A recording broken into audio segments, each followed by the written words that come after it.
The last time I shucked oysters, it did not go well. But they do have a few different varieties of oysters. I got the safety gloves on.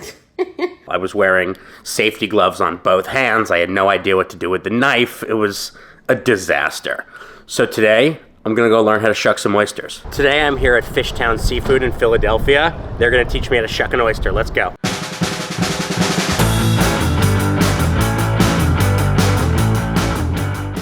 I'm with Brian from Fishtown Seafood. I am at his shop, Fishtown Seafood, and he's gonna teach me everything I need to know about oysters.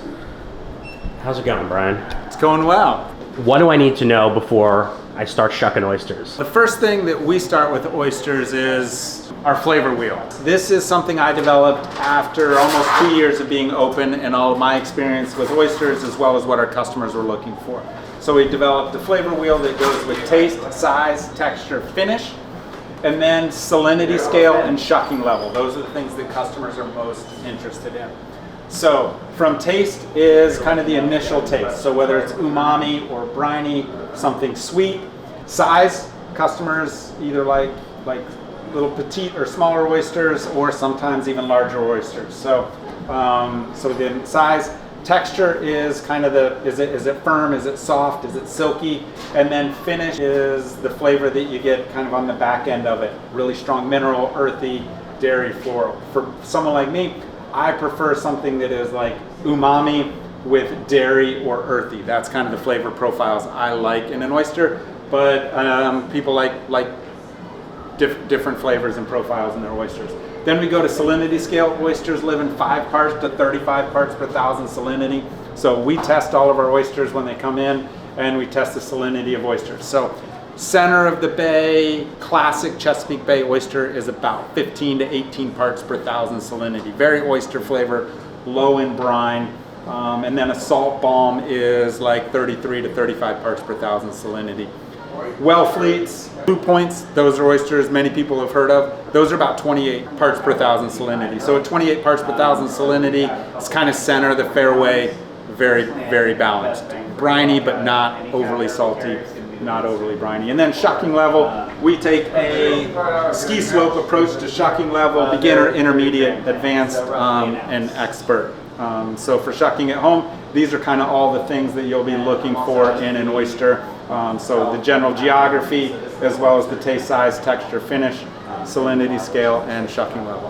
What makes some oysters tougher to shuck than others? A few things make them tougher is if they are raised in warmer water, they grow a little faster and the shells are generally a little more brittle. If they are in colder water like Canadian oysters, they grow slower, the shells are a little harder, and so therefore they don't break as much. Also the farmer or farming method. So when a farmer puts a lot of effort into the product, the shells can be more consistent in size and shape, and that also helps with the shucking. So now we're actually gonna go into the back and I'm gonna learn how we shuck oysters. Thank you.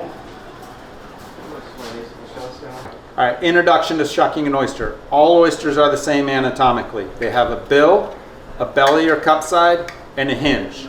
The goal of shucking the oyster is to sever the abductor muscle, which is located towards the front right quadrant of the oyster, We've got which attaches the oysters. top and bottom of the shell here. So the way we do this is we enter in through the hinge.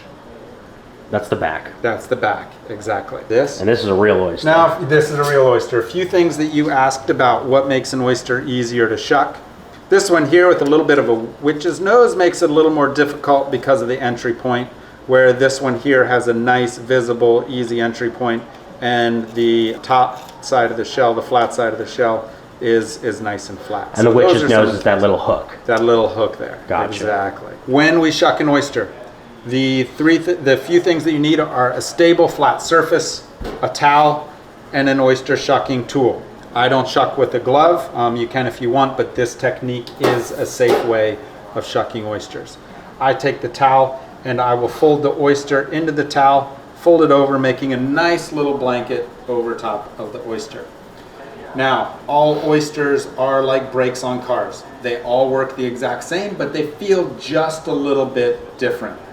So once you get the feel of an oyster, it really helps to be able to successfully shuck.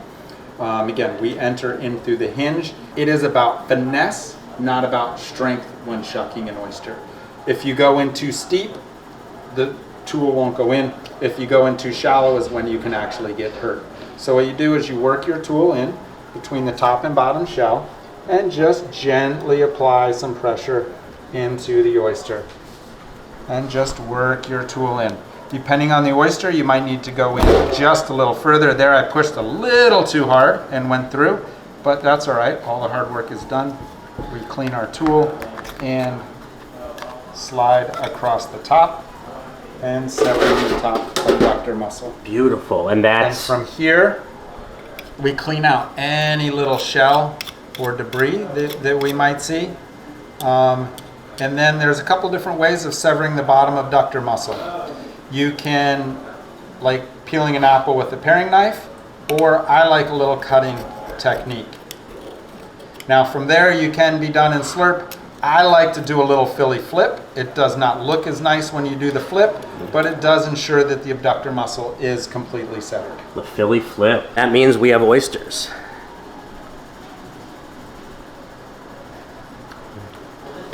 I love an oyster. Oh my god. That's a briny one. That's really good. I love briny. I love salinity. I think that's an East Coast oyster thing. Am I right about that? Yeah.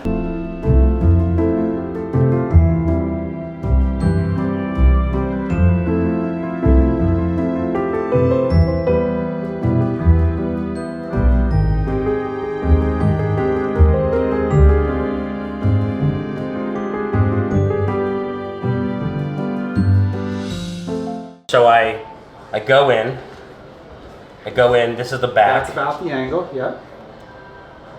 Yep, keep working it just like that. There you go. I see the shell cracking. Little less twist and a touch more back and forth versus a twist. Back at like left, right? Yeah, a little more like that versus the twist. You can twist a little, but a little deeper. You're going in, yep, you're going in a touch too shallow.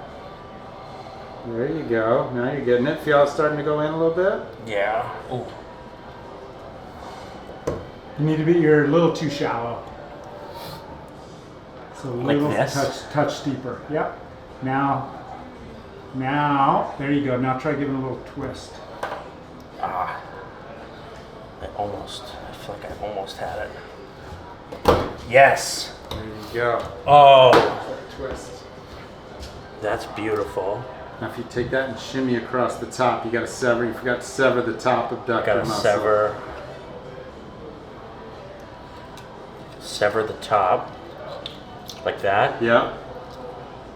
Oh, yeah. Okay. Let's show And then this. you want to, yeah. I kind of did it. That's kind of cool. Let's do the Philly flip. You still need to sever that. Yeah, you still need to sever that bottom one. Like a cutting technique or... Is that it? Like that? A little more. Definitely not. A That's little finesse. more like underneath. And I like to leave it here when I do it. Oh, hold smart. it down. And then it's like that, or like peeling. You might go with the like peeling an apple with a paring knife. Gotcha. Okay, and then the Philly flip. I did it.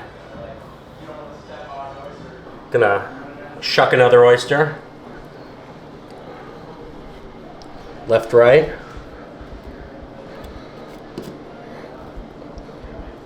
I'm not that graceful, so I'm kind of surprised I was able to do this a couple times.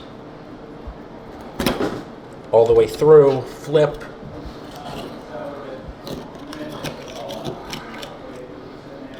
Top abductor. The bottom abductor. Not gonna Philly flip this one, just gonna slurp. That was really awesome. Shout out to Fishtown Seafood for welcoming me in, showing me the ropes. If you like this video, please subscribe. Thank you for watching.